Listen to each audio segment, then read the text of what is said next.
Hoje o papo é um confronto de gigantes. De um lado, o Brasil, do outro, os Estados Unidos. E a arena? O mercado de ações.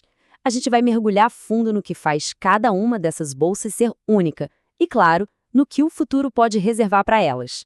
E a pergunta que fica no ar, a grande provocação aqui, é a seguinte: será que a nossa bolsa, a bolsa brasileira, tem potencial para crescer mais que a americana?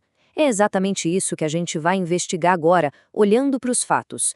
Bom, para começar a entender essa história, a gente precisa olhar para os dois mundos. De um lado, o S&P 500 lá dos Estados Unidos, e do outro, o nosso Ibovespa. Vamos ver quais são as diferenças cruciais entre eles. Então, vamos começar pelo gigante do norte, os Estados Unidos. O S&P 500, para quem não sabe, reúne as 500 maiores empresas do país. Funciona como um grande termômetro da maior economia do mundo. Mas o que de facto define esse mercado? A resposta é bem direta: tecnologia e serviços digitais. As empresas que lideram o S&P 500 são aquelas que dominam o nosso dia-a-dia, sabe? Pensa em Apple, Google, Amazon. É a pura essência da economia do século XXI. Ok, agora vamos virar a chave e olhar aqui para casa, para o Brasil. O Ibovespa é o grande espelho da nossa economia, com os gigantes como Petrobras e Vale na liderança. E o perfil dele? Bom, é outra história, completamente diferente. É que aqui no Brasil, o que pulsa mesmo, o coração do nosso mercado, é o que se costuma chamar de economia real. A economia das coisas que a gente pode tocar, sabe? Aquelas que formam a base do mundo físico. E é exatamente aqui que a gente chega no ponto-chave, na diferença fundamental de toda essa análise. A grande divisão entre os dois mercados pode ser resumida em duas palavras: digital contra físico. Olha só que contraste interessante. De um lado, os Estados Unidos com toda a força dos ativos digitais, do software, da nuvem, e do outro, o Brasil, bem fincado na base, na produção material, energia para mover o mundo, minérios para construir as coisas, alimentos para nutrir a população e, claro, os bancos para financiar tudo isso. Então, só para deixar bem claro, o que é essa tal de economia real? É bem simples, na verdade. É a parte da economia que produz coisas que a gente pode ver e tocar, sabe? Bens e serviços tangíveis. É a espinha dorsal da indústria e do comércio como a gente sempre conheceu. Beleza, já entendemos a diferença. Mas e daí? Por que essa distinção entre o digital e o físico é tão importante para o futuro? É aí que entra a aposta de longo prazo.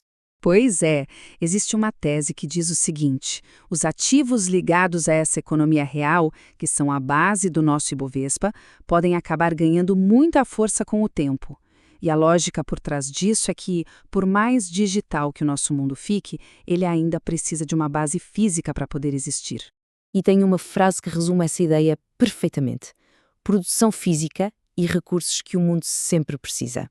Pensa bem, as inovações digitais vêm e vão, novas tecnologias surgem, mas a necessidade de energia, de materiais e de comida, bom, isso é fundamental, é constante. E quando a gente fala da economia real brasileira, estamos falando basicamente destes 4 pilares: energia para alimentar as cidades e as indústrias, mineração, que fornece as matérias-primas essenciais, a agricultura, que nutre o planeta, e o setor bancário, que financia todo esse ciclo. São os alicerces de verdade. Bom, e com tudo isso na mesa, a gente chega na nossa reflexão final. Com esses dois perfis tão distintos de mercado, a grande pergunta que fica é: o que será que o futuro reserva para cada um deles? E aqui vale um ponto muito importante. A ideia não é dizer qual mercado é melhor ou pior. Não é uma competição. O ponto todo é entender que eles têm perfis de crescimento totalmente diferentes, cada um com seus próprios riscos e, claro, suas próprias oportunidades. E para fechar, fica uma pergunta no ar para a gente pensar. Nesse futuro que é cada vez mais digital, mais virtual, qual dessas duas economias vai levar melhor? A que cria todo esse universo digital ou aquela que fornece os tijolos, o aço, a energia, os alicerces físicos para que tudo isso possa existir? A resposta para essa pergunta, bom, ela pode definir o rumo dos investimentos na próxima década.